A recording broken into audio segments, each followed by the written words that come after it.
How do the conversations go between your members and their clients? I'm sure you've heard an endless number of stories about people wanting to stay for family or having issues, but yet deciding they just have to go because they can't stay here. Well, interesting when there was the talk of doing something with the estate inheritance tax. I got a number of calls from members and saying, is this going anywhere? Because I'm trying to calculate my 6 months in a day so that if it doesn't, and then when people hear that I'm from New Jersey and I talk with them, oh yeah, you guys have that the high tax structure, and what folks have to do 6 months in a day. So I think I'm hearing from my members also, it's an impact on their business, because if their clients are leaving, then they have one of two things to do.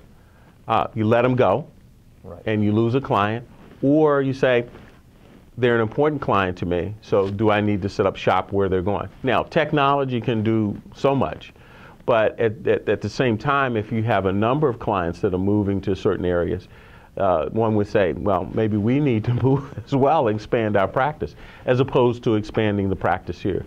I have members who are practicing out of state, and in one situation in particular where the individual was the founding member of his firm, and he is currently in North Carolina. And yes, he may be looking to establish a footprint there, but he's still a young guy. Once his kids finished high school, he said, why bother? I should do this. Because that's the thing that I think holds a lot of people still here, is because they have kids in school and they also have families. So it's a tough thing. And so just think about it. Let's just play this scenario out. I leave, I've got family members here, and they say, well, if you're going to go, we'll follow you. And so, this thing starts to cascade, and then when we look at the number of tax returns that have been filed year to year, they're starting to go down. And so that should be telling, our lawmakers and decision makers that something needs to be done about that. And are we going to see something done? Because this is not a new topic. No. It has been discussed for a long time, and at various points, it seems like it's been close to happening, but it hasn't. So where are we now?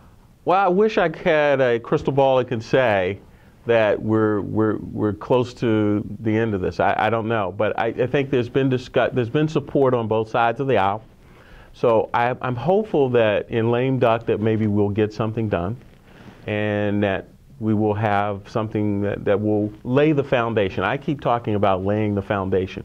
When you build a house, you want all these things in the house, but the first thing that you've got to do is set a solid foundation. So I think doing something with the estate and inheritance tax could be that foundation piece that allows us to move to the next stage to develop the first floor and then the second floor.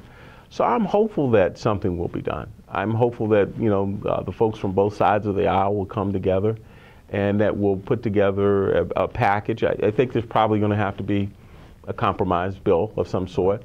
The big discussion item is, how do we pay for it? And so I think one of the strategies may be that we look to phase it in, like we've done with some other things that people say, how do we do this? For example, single sales factor was one. Right. And so we phased that in to see how it would work. So I think estate and inheritance tax could be another thing that we could phase in.